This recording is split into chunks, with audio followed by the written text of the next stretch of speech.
What's up, guys? This is Storm, and welcome to episode 22 of the Gaming News Week Roundup. We have a couple of news that happened over the week, so without further ado, let's get on with the news.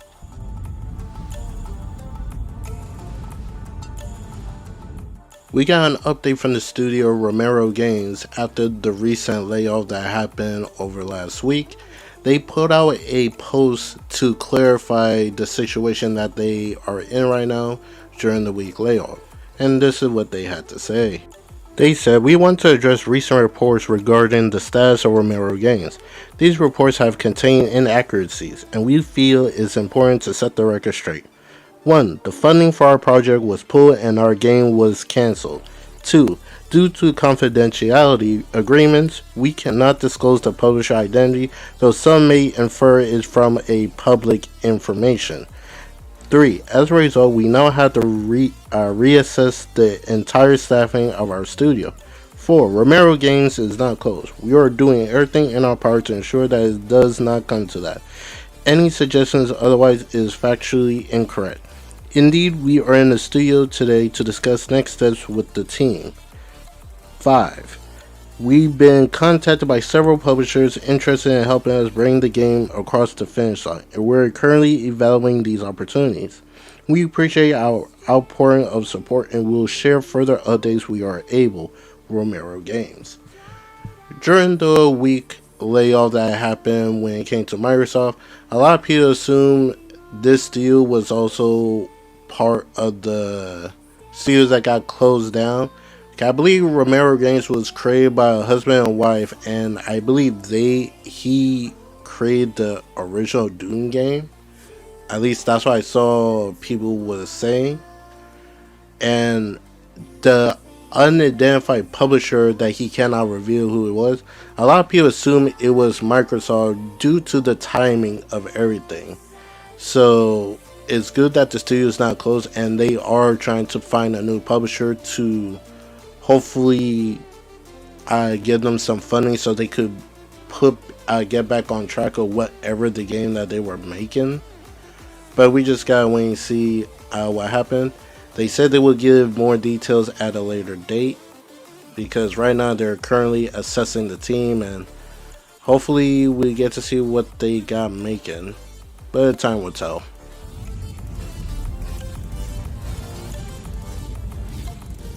This report comes from Genki JPN.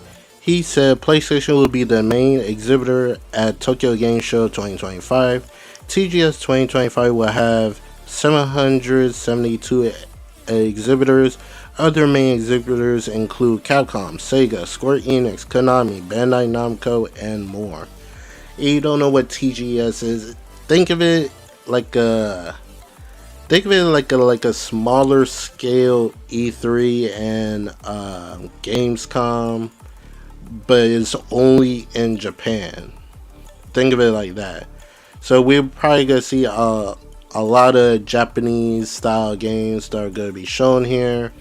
Bandai Namco, I could see them. Since TGS comes out in September, I have a feeling Bandai Namco will probably show more Digimon Time Stranger, probably a new game they got working on, like the what other game? Well, it could be any game that they could be working on. Square Enix could probably show Final Fantasy VII Remake Part 3, Kingdom Hearts 4, Dragon Quest 12, the sought after everybody been hoping for Final Fantasy VII 9 remake. Capcom, we could probably see more Onimusha or Resident Evil 9. Like, there's a lot of possibilities what we could see at TGS. I don't know if it will be live streamed and stuff. If not, I'm just gonna keep watch of social media what games get announced. For TGS, I'm definitely hoping for Kingdom Hearts 4. Like, that needs to be shown, honestly. But we just gotta wait and see. I'm a patient person, but I just want to see, like, at least a new updated trailer for Kingdom Hearts 4. But it's just wishful thinking at this point.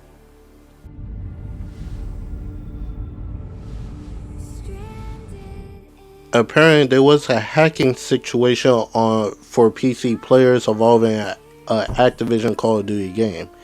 This was the report. It said Activision has taken one of its Call of Duty games down from Microsoft Store and PC version of Game Pass, reportedly because multiple PC players had their computers compromised by hackers after playing the title.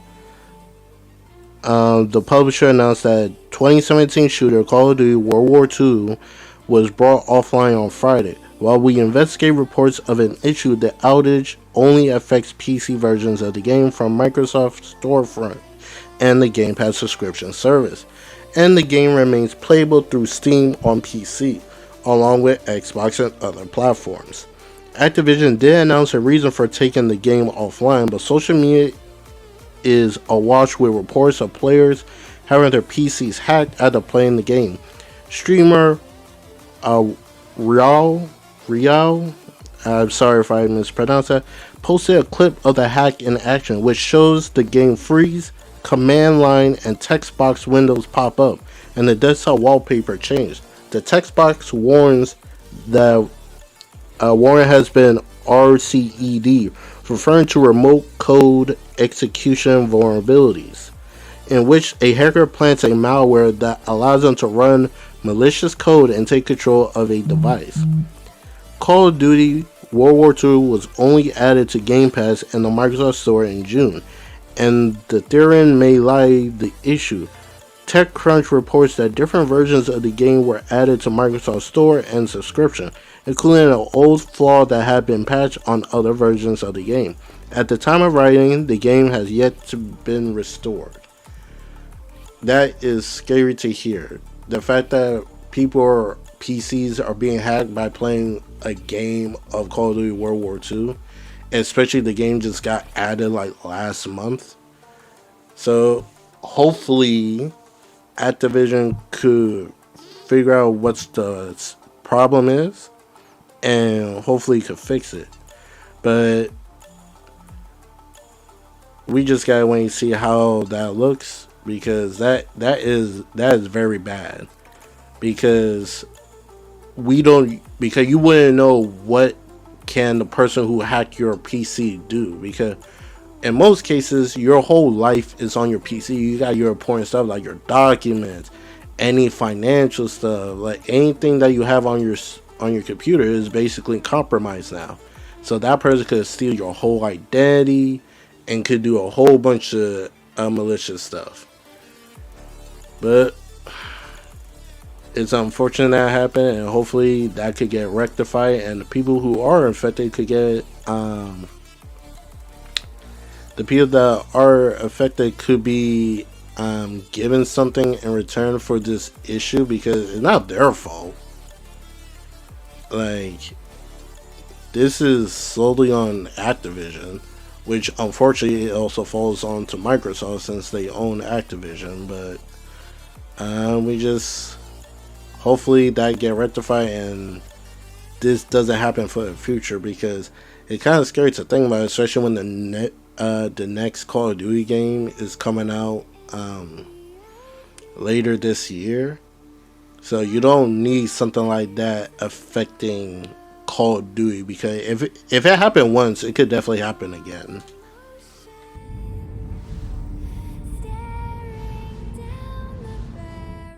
Stalker 2 Heart of Chernobyl has been announced to be coming to the PS5 and PS5 Pro in late 2025. This came as a surprise announcement from the developers, saying that Stalker 2 is coming to the PS5, which last year it haven't even been a year yet. It came out on the it came out on the Xbox Series X and X, and I believe also on PC. So I personally have no true comment on it, since I never played any of the Stalker games. So honestly, the announcement didn't really do anything for me, since I never been into the Stalker games. Some people are saying it's cool. Some people are hoping that on the PS5 Pro at least that it will run at a better state. Cause what I seen, people complain that it wasn't running good, but you also gotta remember the studio is in a country that was in the middle of a whole, let's say, a whole disagreement with Russia, which kind of hold off all the development of the game. So when it came out, it had a whole bunch of issues, which they did send out updates to fix. I believe they probably still planning on doing some updates. So we'll see how it performs. You already know there are going to be comparisons to the Xbox and the PS5 version of it. And honestly, if the PS5 version is better on Stalker for Stalker 2 than the Xbox, then kind of push the narrative that Xbox players are beta testers for these games, which is kind of crazy saying it out loud, but the evidence is there. Nothing much else I can say. But I'm happy for those that are excited to play Stalker 2, and I hope you enjoy when it comes on the PS5 Pro if you have one. Hopefully, it will be the better version.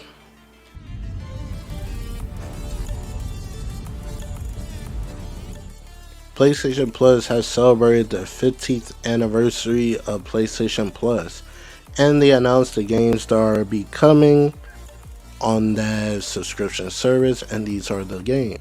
Here we got Bluey the Video Game, Risk of Rain 2, Planet Zoo Console Edition, Cyberpunk 2077, Banishers, The Ghost of New Eden, and Abiotic Factor. Which Abiotic Factor will be a day one release, so that's a brand new game. Overall, it's a pretty good month for PlayStation Plus, and a lot of these games I didn't play, and Cyberpunk 2077 is on there. Maybe it's finally time for me to check it out. I did want to try the Banishers. Haven't really heard much about it when it released, but that was a game I definitely wanted to try. So now I got the chance to try it out when it comes out on Plus. A Biot Factor, that could be a maybe. Bluey, no. And Risk of Rain 2, gotta see more what that is. And a Planet Zoo, not my type of game. But overall, not a bad month. Maybe people will try some of these games out if they haven't before. And I believe, this is the first time Cyberpunk been on PlayStation Plus now I think about it. So, not bad. Definitely gonna try out some of these games when I have the free time to do so.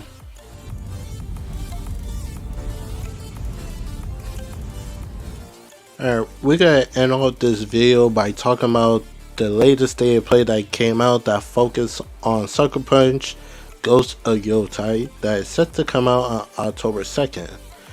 Overall, I like what they showed from the state of play when they gave us the deep dive gameplay, gave us a little bit of insight into the Atsu character, the different stuff that the game set itself apart from Ghost of Tsushima, and overall it was a really good deep dive state of play, and I can't wait for Ghost of Yotei. They showed off the weapons that Atsu will be using in the game. We got the traditional katana, dual katana, the Kurosarigama, which is the blade with the chain, Odashi, basically a giant great sword, a spear, which I'm all about.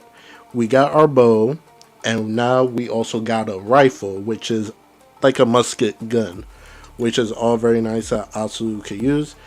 And they said you'll be able to switch to them in the middle of combat. In Ghost of Tsushima, you had like the ability to to do different stances like wind stance, stone stance, water stance, and all that, depending on the type of enemy that you're fighting against.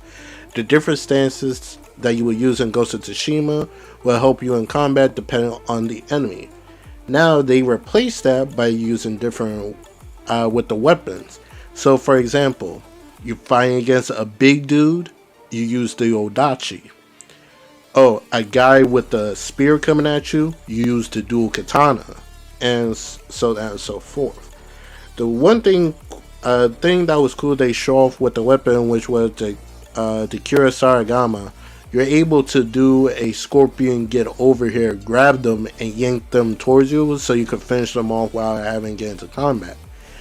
And a thing that I saw that they showed off, a weapon, when there's a weapon on the floor, you can actually pick it up and use it against the enemy. One example is when she grabbed the guy who had a spear, he dropped a spear.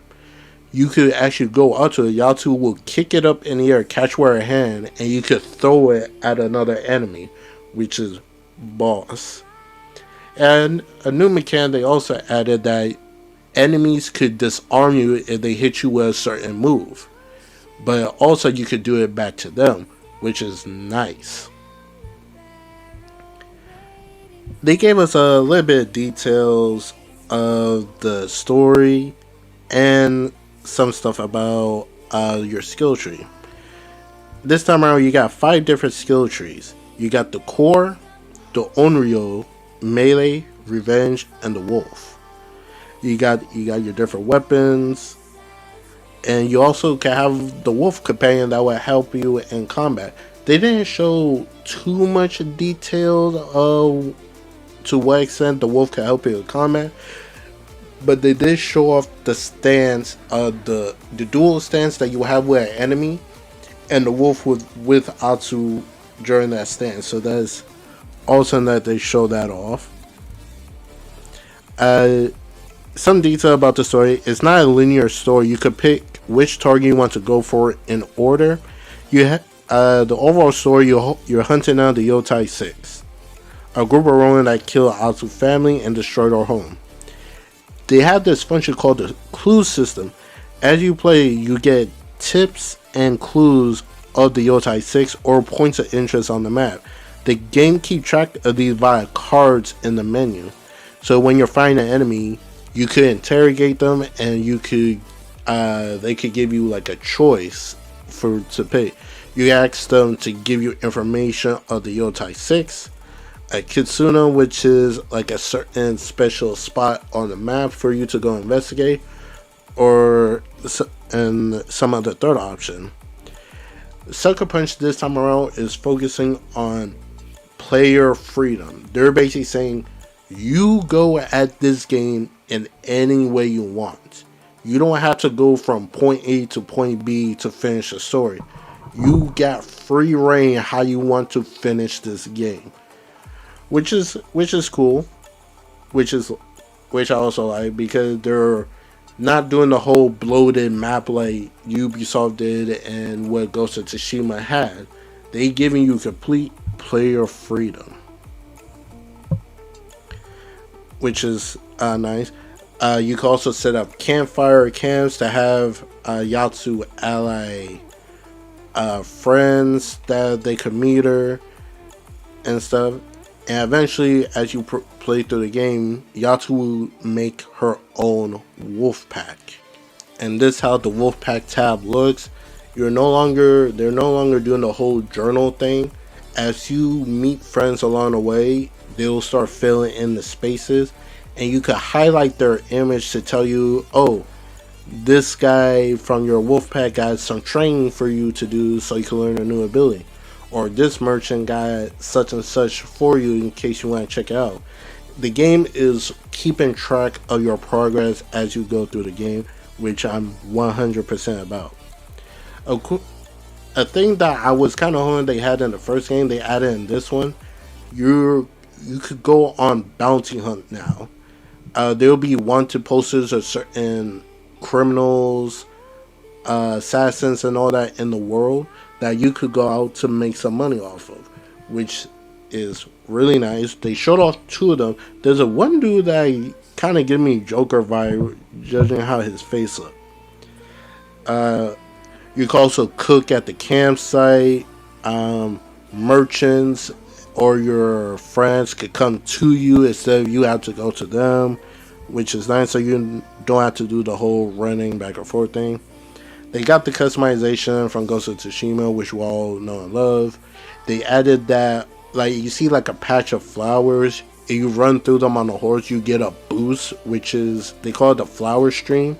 So you run across it, you'll be able to get through the land faster. You got a spyglass now to highlight points of interest. Soundtrack is absolute fire. They added like some more mini games. There was like this one that you like flick a coin into another. You got the bamboo stuff. The hot spring is back. They did say that the soundtrack is a matchup of Eastern instruments and Western influence, which is cool. Photo mode, you had to have that because when I look at games, I believe Ghost of Tsushima is like the biggest PlayStation game that people utilize photo mode in, because the world is just so many stuff going on. You could get some sweet pictures and just overall it's just straight up beautiful. So already get ready to, when this game come out, get ready to see a whole bunch of people pictures and stuff all over social media. Day one, when the game launched, it'll be the both English and Japanese voiceovers that have full lip sync. Low key, I think I'm good. I played Ghost of Tsushima in English, but I think Ghost of Yotei, I think I'm gonna go with Japanese this time with the English subtitles, because they showed off a little bit of the Japanese lip sync, and low key the Japanese voices sound pretty cool, so I think I'm gonna go for that one. They talk about 3 different modes. We got the traditional, the Kurosawa mode, which does the whole black and white thing. Something called the Mickey mode, the Mike mode, or something like that. It was made by Takashi Miike, the director of 13 Assassins. Basically, this mode brings the camera closer during combat, which will show out more blood and mud, which is nice. And they added this new mode called the Watanabe mode. It basically is from the director Shinjiro Watanabe, who directed Samurai Champloo. If you know that anime, basically in this mode it will play lo-fi beats during exploration and combat. And when I was watching the live stream, I was low-key bumping to the music. I was like, oh yeah, this is getting turned on immediately.